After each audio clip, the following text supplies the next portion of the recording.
fall may happen in 20% of the time. Now 80-20 is a guideline, so you do not have to there is no rule. So the point I'm making here is the larger move happens in less time, and majority of the time or larger the time market remains flat, sideways, or marginally positive. Now these are the kind of things which technical analysts are now speaking about, and they say that 65% of the time forex markets don't move anywhere. But it is not just about forex markets; it's also about other markets. Maybe now that the Dow Jones has moved sideways for long, or even the local markets, BetFi has been moving in 24 months, and it is say around those age demi. So it has taken a lot of time for it to really trend. When markets keep trending every year, change la suta and like 100%, then you do not see when does market sleep. But if you study market history, you understand that how the 80-20 exponentiality runs. Okay, so this is another important part of Elliot, which again has not been explained much, but what we have been speaking about and what has been mentioned in is that Elliot can also be understood by doing a lot of drawing channels or drawing trend lines. So because there are three stages in the market, so there is a base channel which is has a less inclination, then there is an acceleration channel which is the fast leg, or the we also call the third leg, and then there is of course the final fifth leg, which is the topping or the throw or the blow off or the rocket structure. Now the idea is that if you are drawing channels on and you call it base channel, acceleration channel, topping channel, and if there is a fall, the first red box is called the retracement channel, and the second red box where the fourth wave structure comes in is called the deceleration channel. Now again, drawing channeling or channels on Elliott is another way of exploring exponentiality in a price.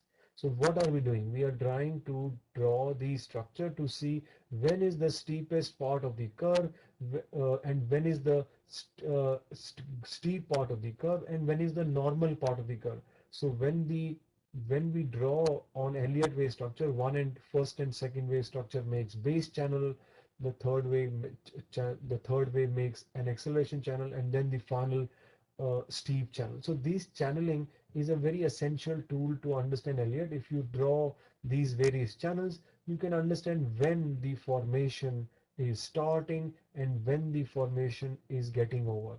So if I have to draw this structure on BetFi, then you can easily see that the move up from me till praise the me, do change the me, chin sute can easily be structured in this format. There is a base channel, then there is an exponential, there is an acceleration channel, and then there is a final channel. Now the same channel you can also use if you draw prices from do me to domi shape. If you draw the similar structure, you again can see that there was initially from Domi to Domi Uno, prices were basing and they were not really going up. Then they started going up and then they moved up.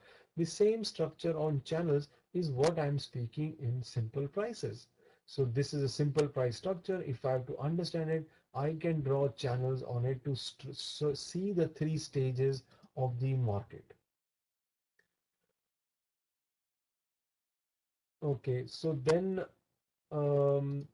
we have this is how I have superimposed the price structure on the channel structure, where I'm saying the price structure is an exponential structure on Elliott structure, and on that if I put in channels, I can see that how the prices are moving in that channeling structure. And this can also be seen when the prices are going down. There is a time when prices are starting to fall, and then they suddenly fall. That sudden fall is what we are speaking about as the exponential part. And when it is really it's really panicking, and it is falling very fast, as if there is no if there is no bottom, is the time the price structure is kind of ending.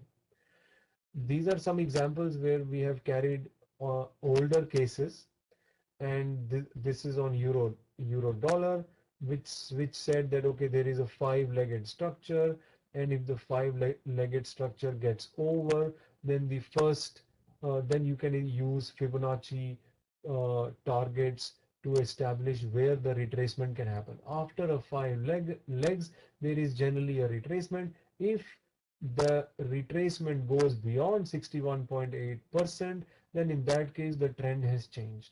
Now, first of all, it retraced till 1.38, and after breaking 1.38, the trend has changed and it went to 1.19. So anything uh, in markets, everything and anything is proportional. So 61.8 retracement or 50% retracement or Fibonacci retracement are part of the similar mathematical sequence, which is also exponential.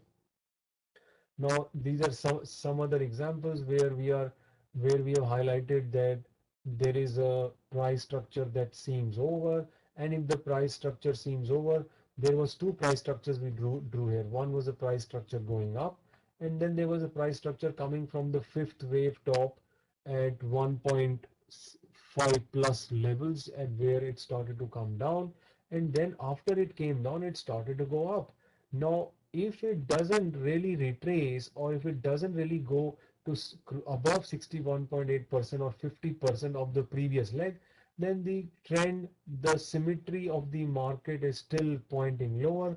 That's what happened. It struggled for a certain time trying to move up, but it failed to move up beyond a significant symmetry, beyond a significant price target, and that is the reason the structure was still down and the structure came down. So uh, Elliott wave formation is uh, is preordained or pre-structured. There, once the formation is there, it all news generally comes in the direction of the prices. Of course, if you are trying to trade intraday, it's more complex. If you're trying to trade multi-week, it can be done. It can be done means there can be a significant trend that you can understand. But and if you're trying to see a larger time frame, your accuracy can improve. So as you increase in degree of time, you can increase your accuracy. As you go in smaller the degree of time, the complexity can be more, and therefore it may be tougher to understand patterns and trade. This again is a smaller example where I've drawn parallel lines, dashed lines. These are the Fibonacci structures here. The Fibonacci structures um, is somewhere around 1.455 levels. Prices move down. They try to retrace, and the retracement failed to move above minimum proportion level. The maximum proportion level where the trend could change was at 1.48 in the left hand side chart, but that is where it did not reach. And plus the channel was still in place. The channel was still in place, and channel that channel let me see if I can draw this. uh, this I don't know. Okay, so the channel is also very important, because ultimately channel is only reinforcing the price structure. So the channel failed to break, channel continued to hold, and apart from the channel, the Fibonacci retracement or the prices failed to move beyond a certain level, and again because of the channel, the price structure continued to move down. So the Fibonacci proportions are extremely important when it comes to understanding Elliott structure, and it is as important as drawing channels, and it is as important as understanding or counting or being able to count five legs in a trend and three legs in a counter trend.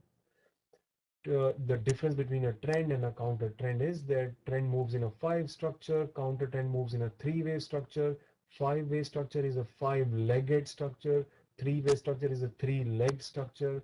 Three legs is a counter trend because three leg does not retrace the all the five legs, because five leg takes prices up and three legs bring prices down, but they do not bring as much down to retrace the complete previous five legs, and that is why three legs is a counter trend. And then after the three legs, five legs come again. Now here we have example that the market moves down, they start to move up, and this overlapping structure, if they fail to move up, they attempt to move up but do not go up, and because of it, which is the counter trend. When something tries to go up and is not able to go up, it's a counter trend, because if it is a trend, then it will go up. If it doesn't go up, it's a counter trend, and if it is a counter trend, that means previous symmetry is very important, and if previous symmetry is important, then it will continue. So this was an example where prices tried to go up, but they did not go up. When they did not go up, that means the previous trend was down and it was stronger, and that is when it started to fall again. So these are the simple explanations of how the price structures behave. The channels are such basic tools and so easy to understand. One really does not uh, need a lot of science to draw a trend line, but a trend line or a channel keeps us on the Elliott structure. We have to try to understand whether the five legs are complete. Even if you don't understand five legs, we have to understand that when the markets touch the base of a channel, are they bouncing? Are they bouncing? If they are bouncing and if they are really not going up, then there is no point fighting against the previous trend. These prices were trying to bounce, but they did not bounce. So that means the trend is still down. So this is the basic simple structure of prices. Now this was a very key level. This again I showed at a conference where I said that if when 1.35 Fibonacci 61.8 level on euro dollar will break, it will go lower to 1.24. So it is as straight as this. If 61.8% of the previous retracement breaks, it is going in the direction of the previous trend. Now this is some example of base channel and acceleration channel I am speaking about. Now, if you see this clearly, if you observe, you can see that there is a base channel and an acceleration channel.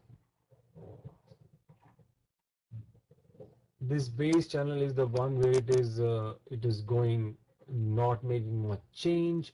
Then this is the chart of silver, and then the prices start to go up, and it touches a base, touches the height of the channel. This is the stronger channel, and then after that it comes down, it deaccelerates, and then finally the sharpest angle of silver is happening now. Now the one of the key ideas here is that this is not a this is not a linear prices. This is not a arithmetic price structure. This is a logarithmic price structure. Logarithmic price structure is a structure that is only drawing proportion. If I would draw a linear structure, you will see that silver has made a rocket. It is a rocketing structure. Now on a logarithmic structure, the rocket doesn't seem that obvious, but on an arithmetic structure, you'll see silver is actually rocketing up.